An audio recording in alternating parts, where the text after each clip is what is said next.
તો ગીર સોમનાથના તાલાલામાં પણ ખેડૂતો ઇકો સેન્સિટિવ ઝોનનો વિરોધ કરતા જોવા મળ્યા। આજે માર્કેટ યાર્ડમાં કિસાન સંઘના નેજા હેઠળ 24 ગામના ખેડૂતો અને સરપંચો એકત્રિત થયા અને બાદમાં રેલી યોજી મામલતદાર કચેરીએ પહોંચ્યા। આવેદનપત્ર આપી રજૂઆત કરી।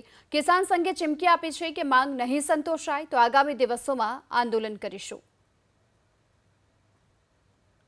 આજે તાલાળા તાલુકાના કિસાન સંઘ તથા વિવિધ ગામોના પ્રતિનિધિઓ દ્વારા ઇકો ઝોન બાબતે જે આવેદનપત્ર આપવામાં આવેલું છે અમોને એ માનનીય કલેક્ટરશ્રી મારફતે અમે સરકારશ્રીમાં યોગ્ય રજૂઆત અર્થે સાદર કરીશું। જે લાગણીઓ ખેડૂતના પ્રતિનિધિઓ દ્વારા સંઘ દ્વારા રજૂ કરવામાં આવેલી છે તે તમામ લાગણીઓ અમે સવિશેષ માનનીય કલેક્ટરશ્રી સમક્ષ રજૂ કરી અને સરકારમાં સાદર કરી।